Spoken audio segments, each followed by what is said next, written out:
Yo, what's up? Welcome back dito sa ating channel dito sa Box TV. Alright, so tayo babalik-balik mga kababayan. At ito po, no, pag-usapan natin. No, ito po naging pahayag, mga kababayan, na ito pong si Katon Ying. No, itong si attorney Katon Ying Taberna, mga kababayan. No, actually, ito rin, no, yung palagi kong sinasabi dati. No, at ating tong pag-usapan mga kababayan para sa kaalaman po, no, ng mga nanonood dito sa ating channel. Okay, so bago ang lahat, please don't forget to subscribe. Akin pong inihiling sa inyo, pa-like naman po ang ating video ngayon. Okay, so yan mga kababayan, at marami tayong pag-uusapan ngayon. Kasama na rin po yung pag-iyak nitong mga DDS dahil pinalayas po sila sa rally kahapon, mga kababayan. No? Akala kasi nitong mga DDS na to, no, kanilang rally yung pinuntahan kahapon at akala nila mapapasunod nila yung taong bayan. Nagkamali sila eh. 'Di ba? Hindi nila akalain, no, na mga nandoon ay gusto ng pagbabago. No, at yung rally na yun ay para sa anti-corruption. No, hindi po para pabagsakin ng ating Pangulong Bongbong Marcos. Okay? At habang nandiyan tayo sa usapin na yan ng mga DDS mga kababayan, ito po, no, yung isa sa mga pinakitang kagaspangan na itong mga DDS na to, mga kababayan. Dito makikita natin kung ano yung totoong ugali na itong mga DDS na to. Kung gaano kasama, hindi ko nilalahat mga kababayan. No, hindi ko nilalahat. Pero, no, meron po mga DDS na masasama talaga ang ugali. No? Nahawa na ata doon sa kanilang sinasanto mga kababayan. Hindi natin sila masisi. No, dahil ultimo itong madre, no, binastos po nila. Mga kababayan. Madre po yan ha. Binastos po nitong mga DDS na to. Imagine ninyo, mag-isa pong bumaba, no, ito pong madre na to para sumama, lumahok sa rally na to, mga kababayan. Pero hindi po nila pinahalagahan yon. Bagkos ang ginawa nila ay binastos po nila, mga kababayan. At yung madre po na to ay nakatikim na masasakit na salita. No? Wala tayong magagawa eh. 'Di ba? Ganun yung kanilang sinasamba. Kung maalala ninyo itong dating Pangulong Duterte, 'di ba? Kung ano-ano sinabi, no, sa Panginoong Hesus. 'Di ba? Ultimo sa Santo Papa, ganyan din. Pero lahat 'yan ginagawa niyang biro, mga kababayan, 'di ba? Tapos yung mga DDS, tuwan-tuwa pa pagka ginagawang biro ng dating Pangulong Duterte. Oh. 'Di ba mga kababayan? Ayoko sabihin, no, na nakakarma, pero marami na po tayo nakita, no, na ang lahat ng gumawa o nagsalita ng hindi maganda sa ating Panginoon, no? Sa Diyos na lumikha sa ating lahat. Meron pong kinalalagyan. Honestly. 'Di ba? Marami na. So hindi ko maiiwasang sabihin na ito na yung balik sa kanila, mga kababayan. 'Di ba? So ito, panoorin natin itong video na to, no, at i-comment nyo sa ibaba kung ano ang inyong mga masasabi dito sa mga ginawang pambabastos na to ng mga DDS sa isang alagad ng Diyos. Madre po ito, mga kababayan. Okay? So ito po yan. Kailangan ng katotohanan, alam mo ang katotohanan magkalaya sa iyo. Hindi siya biktima, siya ang nabibiktima. Kaya.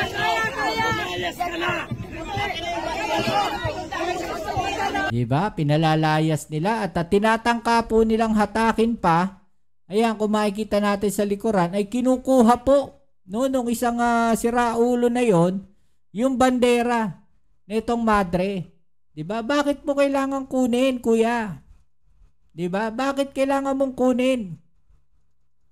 No? Paano kung yan palang hawak-hawak niya na yan ay ginagamit niya bilang tungkod niya? Diba? Ang sama ng ugali mo. No, may pinaglalaban kayo pero ganyan ang ugali mo. Ganyan ba talaga ugali ng mga DDS? Nakakagigil lang, mga kababayan. No, kasi hindi nila nirespeto eh. 'Di ba? Itong madre na to. Na kahit sino, kung yan po ay nagpunta no, doon sa grupo siguro ng mga pro-administration o hindi sabihin natin hindi pro-administration pero mas may magagandang kalooban. Baka hindi po ganyan ang ginawa dyan. Hinayaan siya magsalita at sabihin ng kanya mga kagustuhan. Diba? Dahil nga ang kanya sinasabi, mga babayan, ay anti sa corruption. No? Kaya lang may nabanggit ata na hindi nila nagustuhan dahil parang dating sa kanila, pro-BBM. Kaya binastos po nila ng ganyan. Oh, hinata ko.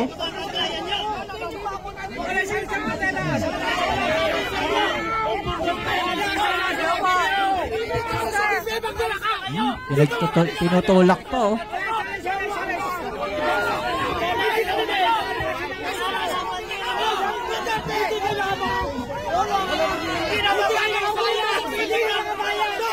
Kung mapapansin ninyo mga kababayan, yung pong reporter ng ABS-CBN at yung iba pang mga reporter ay pinoproteksyonan po itong madre.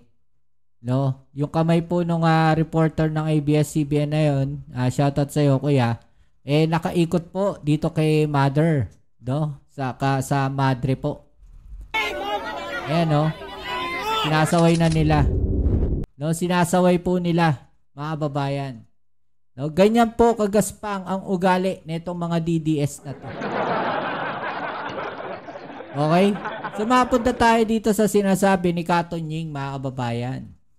Oh. Ito po yung sabi ni Kato Nying. Kapag natanggal ang Pangulo, ang susunod ay si Vice Presidente. Diba? Si Vice President Sara Duterte. Yan yung gusto mangyari ng mga DDS eh. Diba? Paulit-ulit, lagi ko sinasabi, yan ang target nila. Kaya gusto nila mapatalsik agad ang Pangulong Bongbong Marcos para makapwesto sila ng matagal sa gobyerno. Diba? Para makaupo sila ng matagal sa gobyerno. Nagets ninyo yung sinasabi ko? Ito, pinalitan natin si FEM noong araw, si Cory Aquino. O, diba? Si Aquino yung pinalit. Anong nangyari sa atin? Diba? Walang nangyari sa Pilipinas. Diba? Kaliwat kanan yung kudeta. Laban po dito kay Cory. Dahil akala nila, mga kababayan, no, nababaguhin ni Cory no, ang pamumuhay ng mga Pilipino. Pero nagkamali. No? Hindi ko sinasabing nasayang ang people power o EDSA revolution. No? Pero parang ganun na nga, mga kababayan. Noong pinalitan natin si ERAP ni GMA, ano nangyari sa atin? Diba? Ganun din. Wala ring nangyari, mga kababayan. Diba? Anong ginawa ni GMA noon? Ganito yung senaryong gustong gawin, mga kababayan, netong mga Duterte. No? Netong mga DDS. Diba? Ano yung sinasabi kong gustong-gustong nilang gayahin? Yung umupo na matagal sa pwesto. Maalala ninyo mga kababayan, siya ang pumalit kay Erap Estrada. Tama? Diba? Kasi Vice President siya eh. Diba? So ilang taon yung nahawakan niya pa ang Pilipinas bilang presidente. After nun, tumakbo po siyang presidente at nanalo po siya. Mga kababayan. Diba? So mahaba yung termino na siya ay naging presidente ng Pilipinas. Diba? Mahaba yung naging termino na siya yung naging presidente ng Pilipinas. Bukod sa 6 na taon. At ganun din yung gusto nilang gawin kay Pangulong Bongbong Marcos. Kaya umpisa pa lang. No? Yun yung gusto nilang gawin. Patalsikin yung Pangulong Bongbong Marcos at maupo na sila sa pwesto kaagad. Diba? Yan yung sinasabi ko sa inyo noon pa. Yan yung totoong plano nila. Ang totoong plano nila is umupo sa pwesto sa Malacanang ng mas matagal para maproteksyonan yung kanilang mga pansariling interes. Diba? Baka ang hinihingi natin, akala natin makabubuti, pero sa bandang dulo, lalo papala tayo mapapasama. Exactly. Di ba? Kita naman natin kung ano yung motibo. Di ba? Diyan sa ano na yan, sa nangyari na yan, sa flood control projects. Pag-usapan natin yan, mga kababayan. Di ba? Sinasabi nila, no? Yung sa flood control projects, nagagalit sila sa Pangulong Bongbong Marcos. Ba't kayo magagalit sa Pangulong Bongbong Marcos? Kung hindi dahil sa kanya, hindi maiimbestigahan yung flood control project. Diba? Noong nakaraang administrasyon, may nagawa ba sila? Wala. Binaparusahan ba? May naimbestigahan ba? Wala. Diba? May napakulong ba doon sa flood control? Yung sinasabi nilang problema na yan sa DPWH? Diba? Sa korupsyon, may napakulong ba ang dating Pangulong Duterte? Wala. Diba? In short, wala talaga silang gagawin. Hindi proteksyonan lang yung sarili nila. Okay? So ito, in-explain yan dito, mga babayan. Sabi dito, Katunying nanawagan ng pag-iingat sa panawagang patalsikin si Pangulong Bongbong Marcos. Okay? Sa kanyang live vlog nitong September 21, nanindigan si broadcaster Katunying na dapat mag-ingat ang publiko sa mga panawagang patalsikin si Pangulong Bongbong Marcos. Ayon sa kanya, may ilang grupo na hinihikayat umano ang militar at pulisya na bawiin ng suporta sa Pangulo upang mapailis ito sa pwesto. At hindi po sila nagtagumpay, mga kababayan. Di ba? Kaya nga nandun sila sa Campaginaldo Doon sila pumwesto Dahil akala nila, no, mabe-brainwash nila itong mga kasundaluhan at mga kapulisan natin. Matatalino yung mga AFP. Alam nila kung ano yung baho ng mga Duterte. 'Di ba? So nagkamali sila. Pinaliwanag ni Katunying na kapag natanggal ang Pangulo, automatic kong aakyat sa posisyon ang Vice President na sa kasalukuyan ay si Vice President Sara Duterte. Binigyan din niya ang mga aral ng kasaysayan. Binanggit ang mga nagdaang pagbabago ng liderato mula kay Ferdinand Marcos Sr., patungong Cory, Joseph Estrada, patungong Macapagal Arroyo, na ayon sa kanya ay hindi nagdala ng inaasahang kaginhawaan. Baka yung hinihingi natin, akala natin makakabuti, sa bandang dulo, lalo pala tayo mapapasama. Di ba? So, sinasabi niya dito, mga kababayan, mag-isip-isip kayo. No? Mag-isip-isip kayo. Pero, pagkakamali ng mga DDS, di ba? Hindi nila akalain na ang sambayan ng Pilipino ay matatalino pala mas marami. Ngayon, magkakaalaman. Diba? Kitang-kita natin na matatalino talaga ang mga Pilipino. No? At alam nila kung ano yung ginagawa. No? Neto mga Duterte. Natanging mga DDS lang naman talaga ang kanilang mga nauuto. Kaya kayong mga DDS, no, mag-isip-isip na kayo. No? Dahil nakita ninyo kung sino talaga ang mas marami, mga babayan, at mas matatalino. At mas nag-iisip. Diba? Kaya mag-isip-isip kayo mga DDS. Ito. Duterte, may naipakulong bang korap? Sabi dito, mga babayan, no, sa video na to. Panoorin natin, para mas maliwanagan na itong mga DDS na to. So, nakita niyo po yung sequence of events. Yan, si Katunying din to, mga kababayan, Tandaan po ninyo, nung panahon ni dating Pangulong Rodrigo Duterte, may mga pinangalanan siyang mga tao. May mga pinangalanan siyang mga tao tungkol po dito sa, sabi niya, corruption. Diba? Yun yung yung nilabas na balita. Diba? Diba? Alam niya na mayroong korupsyon. Umamin siya mismo na mayroong korupsyon na nangyayari. Pero wala siyang ginawa. Diba? Hindi kagaya na itong Pangulong Bongbong Marcos, mga babayan, no? Kumilos, umaksyon. Inilabas niya, mga babayan, sa kanyang zona na mayroong mga ganyang korupsyon. Inilabas niya yung mga contractors at yun na, nagtuloy-tuloy na. pinangalanan yung mga tao, pinangalanan yung mga contractors, gumana yung pag-iimbestiga, no? Lumabas yung mga prominenteng pangalan. Okay? So ngayon, iniimbestigahan na.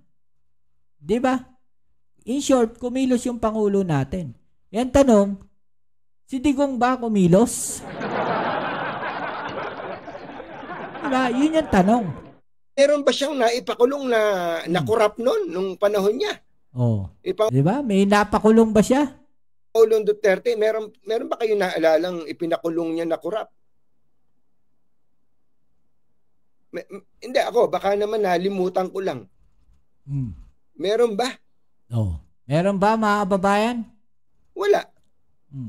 Pero in fairness dito sa presidente na to, si Pangulong Bongbong Marcos, magalit na kayo sa akin o magalit, kung hindi niya kinumpronta to, hindi tayo ganito kagising. Tama. Di ba? Kung hindi niya nilabas yan, hindi niyo malalaman. Sabihin natin, alam natin. No? Pero hindi tayo nagsasalita. Yun yung problema eh. Ang ginawa ng Pangulo natin, binigyan tayo ng pagkakataong magsalita. Di ba? Kaya huwag kayong magagalit sa Pangulo dahil binigyan nila kayo ng pagkakataong magsalita. Bumoses, no, sa pamamagitan ng mga rally na yan. Sa katotohanan, hindi po ba, mga kababayan? Kung hindi ginawa ni Pangulong Bongbong Marcos tong mga pinagagagawa niya na to, hindi sana tayo mulat na mulat ngayon, galit na galit ngayon, na meron palang ganitong klase ng sistema. Di ba? Tama naman eh. Yung sinabi dito ni Katonying, mga kababayan. Di ba? Kung hindi yan ginawa ng Pangulo, hindi sinabi, hindi nilabas yung mga listahan ng mga contractors na yan, wala kayong rally na ganyang kahapon. Di ba? Wala kayong rally na ganyang kahapon.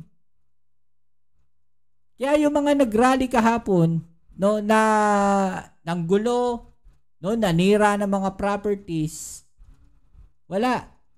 Hindi ako believe sa inyo, honestly. Kung rally lang. Pero ibang usapan pagka nanira kayo. No, ibang usapan yan. Diba? Ang Pangulo na nga nagbigay sa inyo ng pagkakataong bumoses. Pero wala eh. Diba? Sinayang ninyo yung chance na yon. Doon sa nag-organize na yon, no? Doon sa nag-post na yon, kilala naman natin yan, mga tol, mga kababayan, nabasa naman natin yan, no? Malinaw naman na sinabi niya na ayaw niya, no, na may gulo, boboses lang. No, kaya lang nahaluan eh. Nahaluan, yun yung sinasabi natin. Baka mahaluan ng mga tao na gusto lang manggulo. At yun na nga, no? Ginamit yung mga kabataan. Diba? Sinira yung magandang plano nung nag-organize. Diba? Malinaw yung sinabi niya. Klaro yung kanya sinabi. No? Naboboses lang. Pero may mga tao, no, na nagamit. No, hindi natin alam kung sinasabi nga mga binayaran daw. Di ba? Kaya nagkagulo-gulo. O, eto pa. Mga babayan, no, tignan natin dito kung paano napahiya, mga babayan, eto pong mga DDS na to. Kasi kahapon, habang tayo po ay nag-scroll, marami po tayong nakita, mga kababayan. Ayan. Wait lang. Nagkaagulo na, mga kababayan. Okay, so eto po.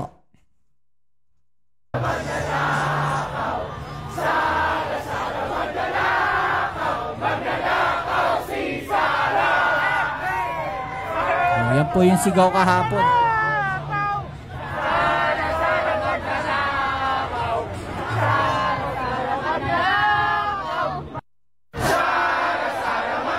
Okay, so eto pa, mga kababayan, at meron pa yan eh, mga post dito na kung saan pati si Chavit Singson po, no, hindi nakaligtas, no, sa pangungutya na itong mga tao, mga kababayan, kahapon, no, dyan po sa White Plains.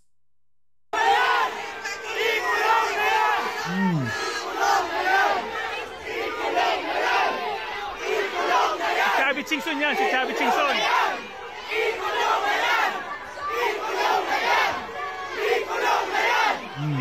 Sigaw ng taong bayan, mga kababayan. No? Ikulong daw si Chubby. No? Ang kapal daw ng muka ni Chubby, mga kababayan.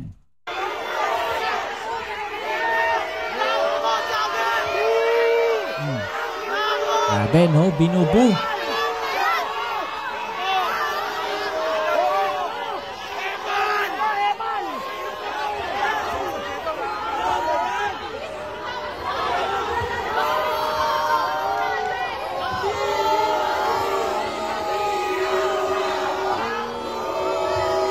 Binubo, mga kababayan. Halos di siya makatingin sa mga tao, mga kababayan. No? Parang yung usually na nakikita natin, no, na kapag welcome yung politiko o politician, ex-politician, mga ganyang klaseng tao, kagaya nila Chavit, no, talagang todo kaway pa, mga kababayan. Sinabihan nga siya, pal daw, oh. 'Di ba? So, ganyan kagalit ang taong bayan, no? Lalong-lalo na sa mga korupsyon na ginagamit, no, netong mga DDS na to.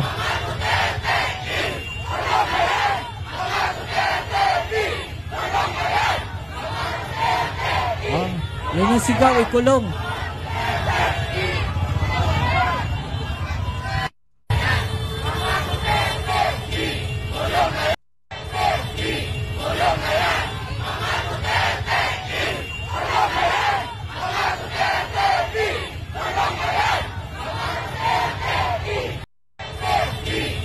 Ayan, sabi dyan, mga babayan, ikulong na daw, no, ang mga Duterte. Marami pa tayong gusto ipakita dito, mga kababayan, para mas makita natin kung paano binalasubas ito po mga Duterte, yung mga DDS na to kahapon, no, netong mga followers, no, ito pa, mga kababayan, isa sa video, no, na kung saan pinalayas po itong mga DDS. Ayan, no? Makikita nyo po dito yung bandera, ayan, yung mga tarpaulin na yan, no? O, DDS, oh. May kamaong ganun, oh. Pero ito yung sagot ng taong bayan sa kanila.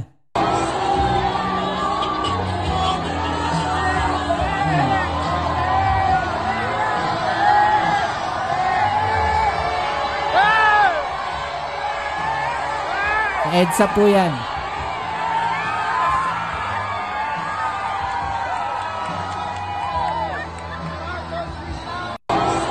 So, pinapalayas po sila, mga kababayan. Hindi sila welcome.